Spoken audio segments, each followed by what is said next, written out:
Hey guys, so if you didn't watch the previous video or the Court of Owls Red Sonja number 3 issue video, then just to remind you, I'm now doing, instead of all comics of a week in one video, I'm separating it to 2 comics per video or 3 comics per video.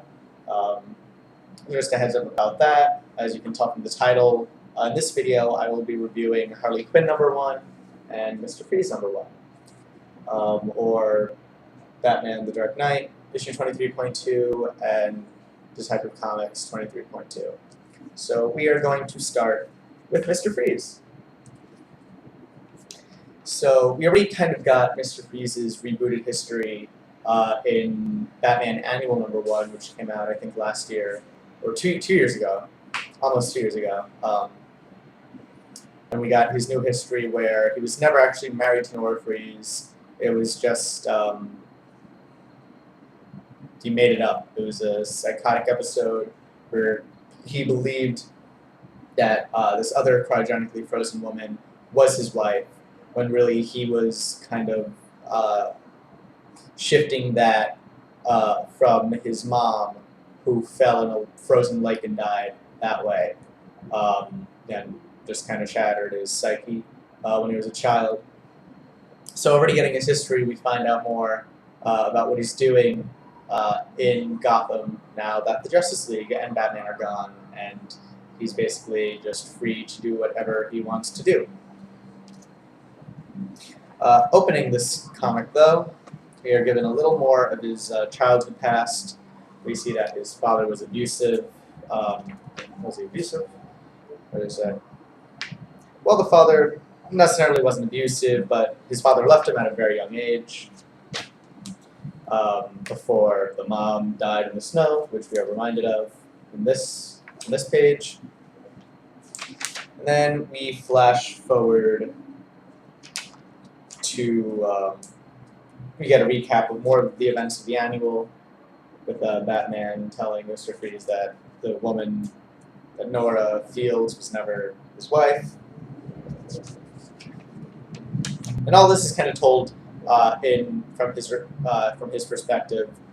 All the narrative boxes are in his voice, and he is kind of telling this story to somebody else who we'll find out who they are later. So we got a recap of the annual. Basically, that's the first few pages before catching back up with Freeze in Arkham, where we find out that he has found supposedly where his father ran off to. Supposedly his father ran off, started another family, and Mr. Freeze is making it his mission to find his family, which he believes that he needs to find, that he has to preserve them, that he has to preserve his family, that family is the most important thing, and he has to make it his mission to keep them safe. We got a little bit of him in therapy at the asylum, with the doctor telling him that this is just part of this wanting to see this other family is just part of Mr. Freeze's psychosis. That he has a stupidly named disease called obsessive love disorder. Not making that up, folks. Obsessive love disorder. Okay, my camera won't focus on the text, but whatever. Believe me, that's what's written down there. And that he believes he has to do all this just because he needs something to care for. So the secret society shuts down Arkham, Mr. Freeze breaks out, and goes on his quest to find this family, which he ends up doing. And that's basically it. I don't know. Again, not much of a full story there, but I don't even get that much more of a look into Freeze's psychology than we did in the annual. I mean, in the annual introduced the idea that he will just transplant his feelings and kind of make up justifications for his actions out of kind of a love, like I care for them, I have to do this because I love them. So this just kind of builds on that. I know Mr. Freeze has been in, I think, Red Hood and the Outlaws and Birds of Prey, but I haven't read those issues with him. I don't know what they do with him in there. So not much to say. Not one of the stronger books this week. Just kind of him going through the motions. Yeah. Moving on now to Harley Quinn #1.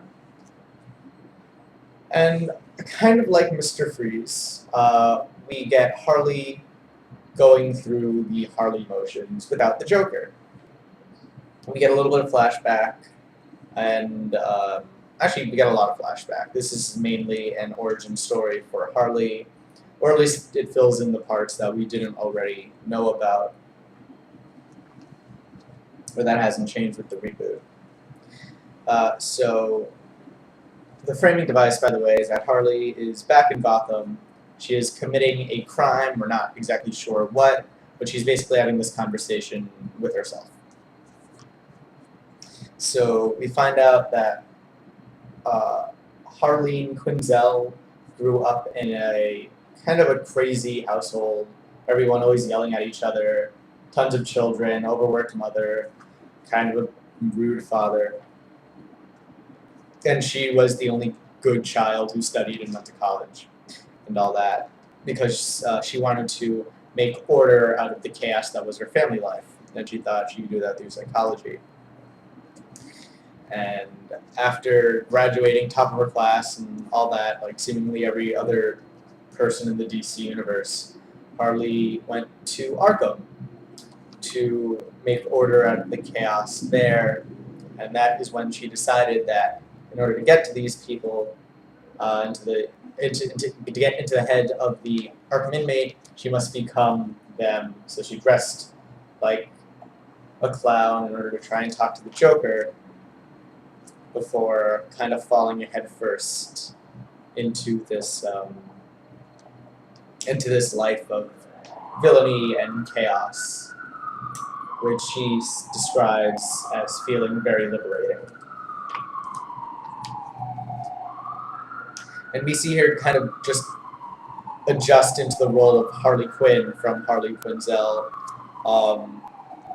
And yeah, it's a pretty good history, if I don't say so myself. It's short, concise, but you really kind of get to the heart of the character. Someone who's been trying to find order their whole life, only to discover how liberating the chaos can be.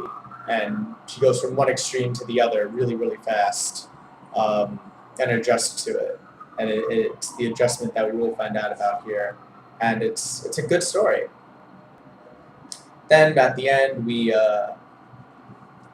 we see Harley's plan come to fruition, and then her coming to terms with, like, fully coming to the terms of her disassociation with her previous life, her previous morals and motivations, and all that. Overall, a pretty good book. Unlike Mr. Freeze, I think this book really kind of gets to a part of the character we haven't seen before, and also just kind of shows off what she can do. Her plan in the book, the crime she commits, is actually it's quite complicated, and you wouldn't expect something like this from Harley or the Joker, just in terms of planning and execution, because of course they're all about chaos, and this plan has a lot of order. And Harley kind of says, well, I am incredibly intelligent, and I used to like this order and direction. I had all this capability, and that's still useful from time to time as a supervillain. So it's a nice kind of jumbling and mixing of all those character aspects, and I really enjoyed it. So pick it up. So those are those two books for this video. As I said, there are more books coming up this week, more reviews. So if you're interested in those, please check them out. They should be uploaded by the time you're done with this. If not, they will be uploaded very soon. And if you like the video, please actually click that button. Subscribe if you want. Comment if you have anything to say. And hope you enjoyed. Hope you'll check back, see some of the other videos, or check back next week for more comics. Thanks for watching.